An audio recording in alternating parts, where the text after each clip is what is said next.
Es el presidente de Vox, Santiago Abascal. Señora Abascal, muy buenos días. Muy buenos días, ¿cómo están? Bueno, lo primero, ¿hay avances? ¿Está previsto algún nuevo encuentro entre PP y Vox en Extremadura? Pues más nos vale, porque hemos perdido un mes sin atender el mandato popular que se ha producido en muchas regiones en España, que decía que en muchos lugares no se han producido mayorías absolutas, pero sí había una mayoría social alternativa al socialismo y al comunismo en muchísimas regiones. Eso es lo que claramente han dicho los electores del Partido Popular y los electores de Vox, y nos han dado el mandato de que nos entendamos. Y en eso estamos. Desde el principio Vox tendió la mano y no ha bajado esa mano en ningún momento, a pesar de los desplantes, de ciertos insultos, demonizaciones y de un intento de chantaje permanente, ¿no?, que pretende que regalemos la confianza de nuestros electores a otro partido político para que gobierne, y eso no es posible. Y no es posible no porque nosotros seamos muy cabezones, sino porque nos hemos presentado con un programa electoral distinto al de ellos y porque en la campaña electoral hemos prometido a la gente que nos apoyaba que no regalaríamos su confianza a otra fuerza política. Estamos aquí debatiendo qué es lo que ha podido pasar en Extremadura. Desde su punto de vista, ¿qué es lo que ha pasado para que hayamos llegado a este punto? Bueno, lo que ha pasado es que en los últimos 6 meses el Partido Popular, a través del señor Alberto Núñez Feijóo, dijo con toda claridad que respetaría el gobierno de la lista más votada. No solo hizo la oferta, sino que dijo que dejaría gobernar la lista más votada. Lo cierto es que la lista más votada en Extremadura, por desgracia para nosotros, ha sido la lista del Partido Socialista, pero por fortuna se ha producido una mayoría alternativa por primera vez en 40 años en la que se puede gobernar sin fuerzas políticas socialistas o comunistas en Extremadura, porque el Partido Popular gobernó durante 4 años Extremadura, pero en un acuerdo con Izquierda Unida. El mandato en Extremadura creemos que ha sido claro, pero nos obliga a entendernos, nos obliga a dialogar y claro, no es posible que después de no ser la lista más votada, desde Extremadura el Partido Popular se demonizase a Vox, aceptando el marco mental de la izquierda, y además se dijese, para mayor colmo, que estábamos obligados a regalarle los votos. Eso es imposible y eso no puede pasar. Señora Abascal, ¿y le ha dicho todo eso usted al señor Feijóo? Bueno, yo no le digo exactamente todo lo que digo en mis conversaciones, pero sí he tenido oportunidad de le ha llamado, se ha puesto en contacto con él durante este tiempo.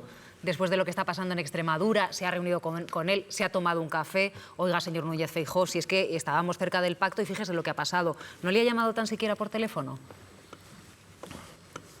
Hemos tenido contacto y yo he trasladado lo que acabo de decir, exactamente. Bueno, vamos con más asuntos porque, claro, el de Extremadura no es solo el único pacto que está un poquito en el aire. Fíjense en la situación que tienen en Murcia. El señor López Miras, presidente en funciones, ha ganado con mayoría, pero le faltan 2 escaños para la mayoría absoluta. Y lo que les está diciendo a ustedes es: apóyenme. ¿Ustedes le apoyan si no entran en el gobierno de Murcia o si le apoyan aún así? Bueno, el problema es que lo que ha pasado en Murcia es que, como usted ha dicho muy bien, no tienen mayoría absoluta, y cuando uno no tiene mayoría absoluta tiene que pactar. Y el problema también es lo que había pasado durante la anterior legislatura.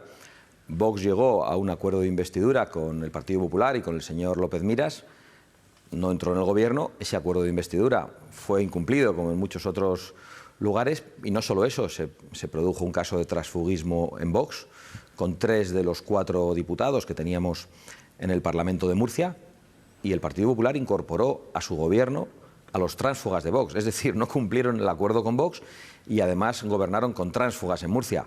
No es posible que eso vuelva a ocurrir. Nosotros no podemos firmar un acuerdo de investidura con quien ha gobernado con tránsfugas de Vox, claramente, y además con un 18% de intención de voto, como tenemos en Murcia. Claramente tenemos que estar en los gobiernos, y porque no nos podemos fiar de quien no ha cumplido el acuerdo de investidura. Por lo tanto, señor Abascal, entiendo que en Murcia, donde está pendiente, en Baleares, Aragón, donde siguen las negociaciones, donde sea Vox necesario para formar esa mayoría, ¿va a querer estar dentro del gobierno? ¿Va a exigirlo? Bueno, quizá pueda haber algunas diferencias, algunas excepciones. Nosotros estamos dispuestos al diálogo, pero nos parece lo normal que Vox esté en los gobiernos allí donde es necesario para conformar una mayoría alternativa. Es que Vox no es ni más ni menos que otra fuerza política. Es que esto se ha hecho con otros partidos. Es que ha habido partidos con muy poca representación que han presidido parlamentos autonómicos, que han formado parte de los gobiernos, y Vox no va a aceptar que se le aplique un cordón sanitario y que se le trate de manera discriminatoria en un proceso necesario de negociación y de acuerdo entre fuerzas políticas que tienen que sumar. Es que cuando uno no llega al 50% de los escaños es lo que pasa, y me da la sensación de que hay demasiados políticos en España que están instalados en la idea del viejo bipartidismo, que ha desaparecido, y que pretenden actuar como si otras fuerzas políticas no existiesen. Y eso no es posible, porque eso es actuar como si no existiesen aquellos españoles que nos han votado. Y a nosotros en el año 19 nos apoyaron casi 4 millones de españoles, que es una fuerza muy significativa. Somos la tercera fuerza política del país, con un 15% de los votos. Y no vamos a admitir que se maltrate a nuestros electores. Señora Abascal, es que resulta extraño escucharle hablar a usted de discriminación hablando de quién es su socio potencial. No sé si usted tiene la sensación de que al señor Núñez Feijóo le da cierto reparo caminar con usted en público de la mano.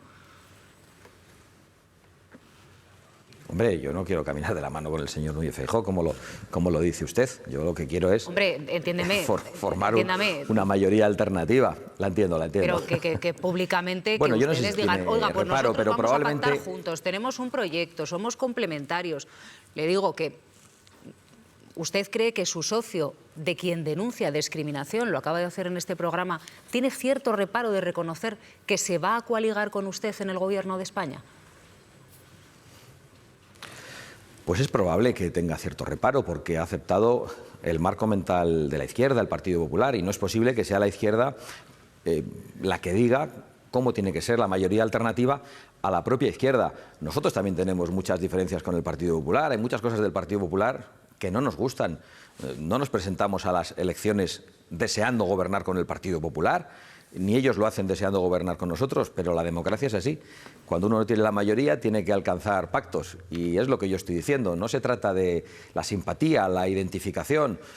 Pues igual en el Partido Popular consideran que caminar junto a nosotros y llegar a un acuerdo les contamina, pero igual nosotros podemos pensar lo mismo. Sin embargo, creemos que tenemos una responsabilidad por patriotismo y por asumir el mandato democrático de las urnas, y nosotros vamos a ejercerla. Seguimos con la mano tendida y no vamos a dar patadas en la mesa del acuerdo. Tenemos por delante ahora unas elecciones, obviamente hablábamos de los pactos en las autonomías, pero lo más cercano también las elecciones generales. Si la suma de PP y Vox da, ¿se ve usted de vicepresidente? ¿Van a exigir que Santiago Abascal sea vicepresidente del Gobierno? Yo me presento a las elecciones generales como candidato a la presidencia del Gobierno, no a la vicepresidencia. Perdóneme usted, lo digo sin ningún tipo de soberbia y adelantando que aceptaremos el veredicto de las urnas, sea cual sea. Pero eso es algo que no le puedo decir. Lo dirán los españoles en función de la fuerza que nos den. No es lo mismo tener una fuerza que otra, no es lo mismo tener un número de escaños que otros, y eso es algo que nosotros plantearemos a posteriori, pero sí creemos que si la fuerza que se da a Vox es importante, es razonable, es determinante, eso significa que los españoles quieren que Vox forme parte de la mayoría alternativa que está en el Gobierno. Parece lo razonable, pero veremos con exactitud cuáles son los resultados el 23 de julio. Bueno, vamos a mirarlo desde otro punto de vista, señora Abascal. Usted, para compartir una coalición que permita sumar y formar un gobierno para toda España, ¿necesita que su partido político esté sentado en el Consejo de Ministros?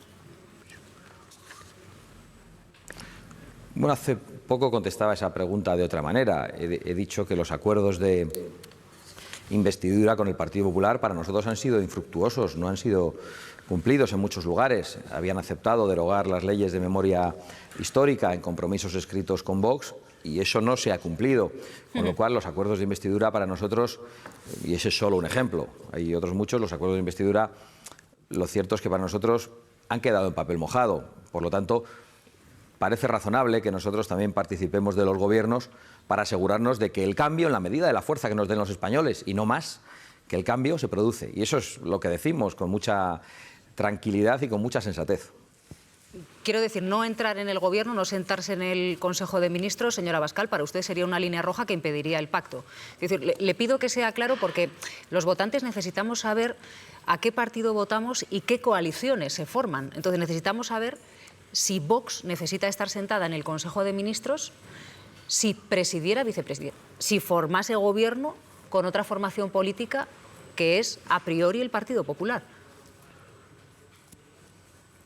Pues mire, creo que lo he dicho con bastante claridad. Si ganamos las elecciones, sin ninguna duda, si somos la segunda fuerza, pues casi con total seguridad, salvo que la fuerza de Vox sea completamente, no voy a decir irrelevante, pero que sea muy pequeña. Yo creo que sí, que es lo razonable. Pero no me gusta hablar de líneas rojas, me gusta hablar de respeto a nuestros votantes y de respeto a lo que ha dicho el electorado. Y lo estoy diciendo también en relación a las elecciones municipales y de hecho, fíjense, llevo contestándoles durante un rato a todo lo relativo a la política de pactos en las regiones. Lo cierto es que hemos perdido un mes precioso sin hacer lo que tenemos que hacer, que es hacer una campaña electoral para derrotar a Pedro Sánchez el 23 de julio. Y eso a nosotros nos preocupa. Queremos que esto se resuelva cuanto antes y que nos dediquemos a lo que nos tenemos que dedicar y a lo que nos están pidiendo nuestros electores respectivos. Señora Abascal, hace unos días Feijóo avanzó que serían sus primeras medidas si llegara al Gobierno. Decía, menos impuestos, menos ministerios, revisión de leyes aprobadas con Bildu, la recuperación del delito de sedición y no dar marcha atrás en políticas de violencia de género. No sé si usted está de acuerdo, que ahí podría ser un buen punto de partida. ¿Echa de menos algo? ¿Le sobra algo? Bueno, evidentemente yo no voy a dedicarme durante estos días a analizar las propuestas del señor Feijóo. Yo haré las mías y nosotros ya hemos establecido un primer compromiso, que es terminar con las leyes que dividen y que destruyen, terminar con las leyes que atentan contra la prosperidad, como la ley climática, que está arruinando a nuestro pueblo y que nos impide explorar nuestros recursos naturales, terminar con las normativas del abuso fiscal. Queremos también terminar con las leyes que atacan la libertad en todos los órdenes, por ejemplo, la ley de memoria histórica, las leyes lingüísticas que impiden a los padres en gran parte del territorio nacional escolarizar a sus hijos en la lengua materna cuando esta es la lengua oficial del Estado. También las leyes educativas, en la medida que arrebatan a los padres, en muchos casos, la patria potestad sobre sus hijos. Y, por supuesto, queremos acabar con las leyes que ponen en riesgo la seguridad de las mujeres, como la ley del sí es sí o la ley trans. Ese es nuestro primer compromiso. Durante estos próximos días anunciaremos otros compromisos que no tienen que ver con la derogación, sino con la reconstrucción y con el compromiso de preguntar a los españoles, pero los detallaremos durante los próximos días. Es evidente que en las propuestas que hace el señor Feijóo pues hay coincidencias y hay discrepancias, pero yo prefiero decir a los españoles qué es lo que Vox ofrece. Ya habrá tiempo para, después del mandato electoral, que los españoles sepan cuál es la fuerza de cada uno y ahí se verán las discrepancias, que por otro lado yo creo que están claras. Señora Abascal, se habla mucho de Vox y de su negacionismo de la violencia de género. ¿Usted qué opina del Convenio de Estambul? Mire, yo no conozco el Convenio de Estambul, pero tampoco me parece relevante para mí. Me ha preguntado qué opino de la violencia de género. Yo creo que el género es un concepto ideológico. Yo estoy en contra de la violencia contra la mujer. Es más, represento al partido que protege con más claridad a las mujeres, al partido que pide un endurecimiento mayor de las penas contra los criminales sexuales, al partido que va a pedir responsabilidades a todos los políticos que apoyaron la ley del sí es sí y que ha significado que centenares de violadores salgan a la calle y que 1 millar de ellos hayan visto reducidas sus condenas. Represento al partido que quiere proteger a las mujeres en los espacios de privacidad, en los vestuarios, porque en este momento una persona que se autopercibe varón puede entrar al vestuario. Represento al partido que quiere proteger los puestos que en la función pública están destinados a las mujeres y que no ocurra. Le preguntaba por el Convenio de Estambul, que es un señor. Es parte de nuestra legislación. Le he contestado con toda claridad. No, sí, lo que no ocurre conozco es que el Convenio de Estambul, pero yo creo en la soberanía. El Convenio de Estambul yo es creo parte en la de nuestra soberanía legislación nacional de España y me presento. Es parte de nuestra nosotros legislación. Tomaremos medidas. Sí, le acabo de decir que no conozco el Convenio de Estambul. Se lo digo, es un convenio que tomaremos España... medidas. firmó en el año 2011, ratificó en el año 2014 Bueno, pues, y determina pues que se lo la voy a- violencia se lo voy contra a las decir con mujeres toda claridad. se debe...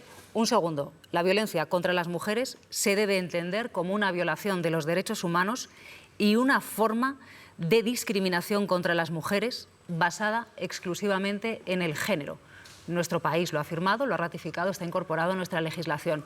¿Usted, si llega al Gobierno de España, va a abandonar el Convenio de Estambul? Está usted en una cuestión puramente terminológica. Usted ha dicho que la violencia contra las No, mujeres es legal. es una violación de los derechos humanos. Lo dice el Convenio de usted ha Estambul, dicho que ha eso, firmado que eso este dice país. el Convenio de Estambul. Sí, déjeme terminar, si no le importa. Usted ha dicho eso y yo lo comparto. Ha introducido la cuestión del género. Es una cuestión terminológica. Nosotros no estamos de acuerdo con el concepto de género. Le acabo de decir que nosotros queremos la prisión permanente para los criminales sexuales. Somos el único partido que lo pide. Es más, los partidos del Gobierno lo que han hecho es excarcelarles con la ley del sí es sí y, por lo tanto, no voy a admitir que usted plantee de ninguna manera que Vox está a favor de la discriminación contra las mujeres o que está a favor de la violencia contra las mujeres. Es inaceptable. Yo no sé si usted tiene hijas, pero yo tengo hijas y no voy a aceptar que de ninguna manera ustedes nos demonicen y digan que de cualquier forma estamos a favor, lateralmente, frontalmente, de la violencia contra las mujeres. No es lo que he dicho. Le he dicho que qué es lo que opina y si usted puede o pretende salir de ello, que es algo que otros gobernantes han hecho, señora Abascal, ¿eh? El Convenio de Estambul, hay quien lo ha ratificado y después ha llegado un gobernante y ha salido. Hay un caso. Creo que se lo he respondido con total claridad. Bueno, pues vamos a seguir avanzando, señor Abascal. A ver, leyendo su último programa electoral, deteniéndonos en el punto 82. Usted se compromete a poner fin a las subvenciones públicas a los partidos políticos y a las fundaciones. Y claro, por otro lado, leemos en la prensa, usted me lo confirmará, que el 64% de sus ingresos, 10 millones de euros de un total de 15, procede de subvenciones públicas. ¿Esto es así? Esto es así y solo faltaría que Vox fuese el único partido que tiene que renunciar a ellas y que fuese a esta lucha política tan desigual en la que, por ejemplo, en Televisión Española, le voy a decir exactamente según el informe GECA, que igual usted tampoco lo conoce, Vox y yo solo aparecemos en relación a la información política el 1,3% del tiempo en los informativos de Televisión Española. Se lo digo porque el Partido Socialista aparece más o menos el 50% y el Partido Popular el 30%. Y Vox es la tercera fuerza política con un 15%. Si además creen que Vox es el único partido que tiene que renunciar a las subvenciones, pues están ustedes equivocados, porque no vamos a ir a esta lucha desigual de esa forma. Eso sí, nosotros proponemos y nos comprometemos a hacer legislaciones, si obtenemos la mayoría, para terminar con las subvenciones públicas a partidos políticos, a sindicatos, a organizaciones patronales y, por supuesto, a los lobbies subvencionados de carácter ideológico, porque creemos que el dinero de los españoles tiene que ir a lo importante, tiene que ir a ayudar a generar riqueza, a crear empleo y, en definitiva, a salir del atolladero y de la condena a la ruina a la que nos ha llevado este Gobierno. Que hablaba de Televisión Española, nosotros le hemos invitado un montón de veces y hasta hoy no hemos podido ajustar la fecha, lo que le agradecemos muchísimo que hoy esté aquí en la hora de la 1. Por cierto, hablando de Radio y Televisión Española, los debates, ¿qué le parece que Feijóo haya...? Perdone, han estado, déjeme que le conteste a esto antes, han estado siempre disponibles los portavoces de Vox. No, ya que han estado. Las entrevistas que ustedes les han enviado y si no he ido yo, han ido otros, pero le digo que el 1,3% del tiempo es el que se dedica a Vox en la información relativa a partidos, el 1,3%. Y me van a permitir que lo diga, creo que no es razonable, igual que no es razonable que en el Congreso de los Diputados, durante esta legislatura, pues Vox no pueda interpelar al Gobierno en las sesiones de control directamente al presidente del Gobierno y, en mi caso, más que una vez cada 5 semanas, mientras que el Partido Popular lo puede hacer todas las semanas. Es decir, aún hay resabios del viejo bipartidismo en los que no se respeta el pluralismo de la sociedad española, ni en la actividad parlamentaria, ni desgraciadamente en los medios de comunicación. Y perdóneme que le he interrumpido en la pregunta que... No, le iba a preguntar por los debates. Ya sabemos que habrá un cara a cara en una televisión privada del señor Feijóo y del señor Sánchez y poco más. No sé cómo lo ve usted. Sé que Vox, usted personalmente ha aceptado las propuestas que le hemos hecho desde Radio y Televisión Española, de debate a 4 y de debate 7. No sé cuál cree usted que tendría que ser el escenario ideal.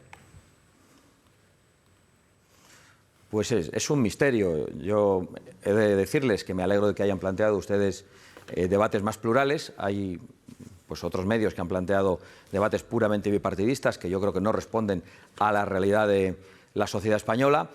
Y nosotros hemos aceptado todos esos debates. Estaremos allí. Nos sorprende que otros aún se estén haciendo los remolones y que parezca que su única prioridad es que Vox no esté en esos debates principales. Ha ocurrido también en estos mismos días en programas de entretenimiento, en un momento preelectoral, a través de cadenas de televisión que emiten por una concesión pública, en los que se ha discriminado a Vox de una manera flagrante. Bueno, ya estamos en el Día del Orgullo LGTBIQ+. ¿Va a celebrarlo de alguna manera, señora Abascal? Pues no lo tenía previsto. Porque no le apetece, porque no tiene tiempo. Bueno, entre otras cosas, supongo que porque soy heterosexual, pero creo también que hay muchos homosexuales que no celebran este día, que no reducen su personalidad y su ser simplemente a su querencia sexual. Yo creo que eso tiene mucha menos importancia de la que algunos políticos y los lobbies nos quieren hacer creer, y creo que hay muchas personas homosexuales, algunas de las cuales votan a Vox, que no se identifican con el mensaje de los lobbies ni creen que tengan que tener un día especial de celebración. Yo, por lo tanto, creo que puedo representar bien a esas personas. Señora Abascal, pues gracias por habernos acompañado esta mañana y que pase usted un buen día. Muchas gracias a ustedes igualmente.